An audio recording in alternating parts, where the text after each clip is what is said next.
Et elle devrait partir en Alsace. Ah, d'accord. Donc normalement sur la cistude, on est pas mal au lac du Bourget. Là on les garde du coup 1 an chez nous. Et du coup après on travaille le... 1 an après leur naissance? Ouais, on les fait éclore, on les garde pendant 1 an en intérieur. Après on travaille avec le zoo de Mulhouse du coup qui s'occupe de la réintroduction. D'accord. Cette année on travaille avec le zoo de Mulhouse qui s'occupe de la réintroduction. Et pour les réintroduire, avant de les réintroduire, il y a des... avant de les faire même se reproduire, vous faites des analyses génétiques, des choses comme Alors ça? nous les analyses génétiques elles ont dû être faites il y a un petit moment déjà parce qu'on a notre groupe reproducteur qui est dans le bassin du coup que vous avez juste devant vous. Ouais. Là on doit avoir une trentaine d'individus. On doit avoir une trentaine d'individus, donc le pattern génétique doit avoir été fait, doit avoir été fait avant. Oui, donc ça veut dire que ça fait longtemps que vous êtes lancé dans cette aventure. Ouais, bah, comme je vous dis, depuis 2006 elles sont introduites et à mon avis ça doit faire depuis les années 90 qu'il doit y avoir de la cistude au parc. Donc c'est un des plus vieils enclos qu'on va avoir ici. D'accord. Du coup là on va avoir toute la partie bassin avec les branchages où elles vont se thermoréguler. En journée, et après là-bas on va avoir toute notre partie pondoir. Du coup là ça a été la fin de la saison, du coup on a remué le pondoir pour chercher des pontes qu'on avait pas vu passer, ne pas voir passer. Ouais. Du coup c'est pour ça qu'il est tout remué. Et là cette année ça a été une petite saison pour nous parce qu'on a vidé le bassin début de saison. Du coup à mon avis ça les a un peu chamboulés et là on est sur un total de 5 pontes pour 42 œufs. Ouais.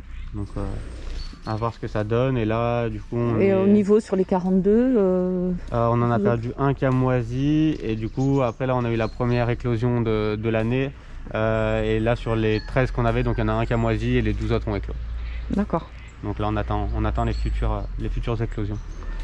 Non, sur combien de... enfin, sur 3 mois environ d'incubation? Oui. Généralement ça va être entre 60 et 90 jours environ. Oui, c'est ça. Ouais. Donc voilà, là on aura toute la partie cistude de ce côté là et en face on va avoir toute la partie émide. On va avoir 8 mâles. Je les vois pas là. On en a une qui est cachée et après il y a pas mal en fait. C'est pas la bonne. Ah oui, ça y est, je la vois là. Et après il y en a une ici. Pas mal qui vont coucou la copine. Alors est-ce qu'on la voit? Oui, voilà. Oui.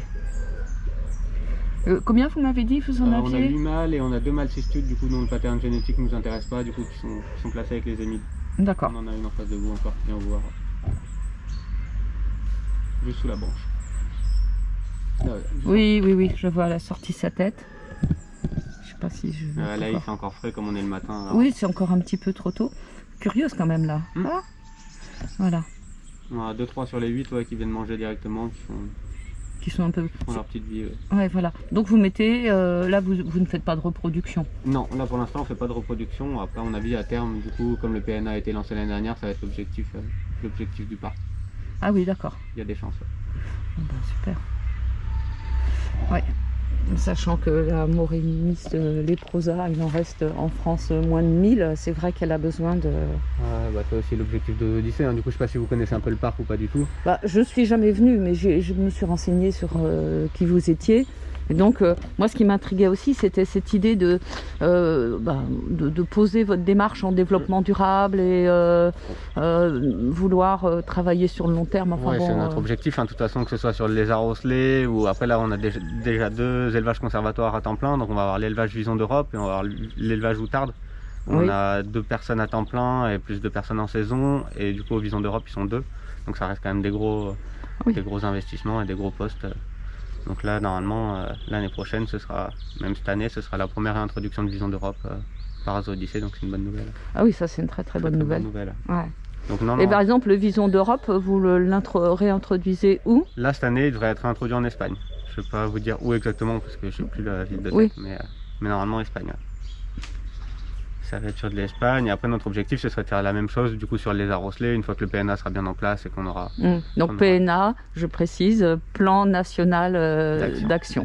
Voilà. Donc voilà, ce serait l'objectif de continuer sur ces démarches-là, que ce soit sur la cistude, d'augmenter notre taux de reproduction et sur les arosselés, ce serait l'objectif aussi.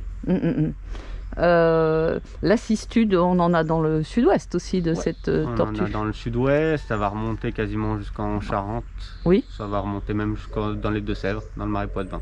Dans le marais de Poitevin, il y en a parce que Il j'ai doit y en avoir traversé là le quelques-uns. marais Poitevin ces jours derniers. Mm. Bon, des ragondins, j'en ai vu de nombreux, mais moi j'ai pas vu de tortue. Hein. Il Ça- doit y en avoir quelques-unes, mais la population n'est pas encore très développée. Comme Non. on est vraiment à la limite, Oui, on est la limite nord. ouais, on est à la limite nord. Tout à fait. D'accord. Très bien. Question qui se pose toujours et que les gens me posent, à quoi bon comment dire, réintroduire des tortues ou autre chose dans un milieu qui est fortement dégradé? C'est pour maintenir un écosystème. Le problème, c'est que s'il y a une marge de l'écosystème qui tombe, c'est tout l'écosystème qui va périr au fur et à mesure. Donc, c'est notre objectif, c'est de conserver le plus d'espèces possible en France. Voilà, on est bien d'accord, c'est bien la biodiversité.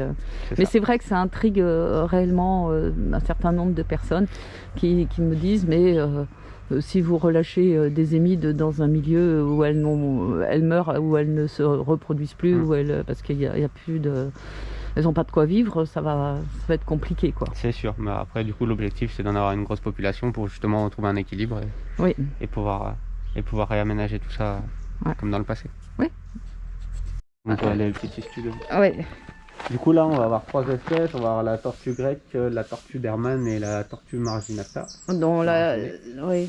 Et du- L'Hermann, la Hermanni, là, depuis 2 jours, son aire de répartition dans le Var est en train de brûler. Hein. Mm. La plaine du massif des morts, je sais pas, Ouais. j'en étais à 5000 hectares de brûlés, 6000 J'ai hectares. plus les données exactes de tête, mais Ouais. là, c'est en grosse perdition en ce moment avec les incendies. J'entends du bruit, bah oui, il y en avait une là en train de grignoter. On en a un petit peu partout. Voilà. Et là, du Donc coup, vous avez mis 3 espèces ensemble, là, puisque ce sont des mâles ou des femelles exclusivement, j'imagine. c'est ça. Du coup, on a même que du mâle, si je vous dis pas de bêtises. Ouais. On a que du mâle, et après, il faut savoir, c'est que de la tortue de saisie. Donc, c'est tous des tortues qui ont été saisies par l'OFB et qui nous ont été léguées. Genre saisi aux douanes. Ouais,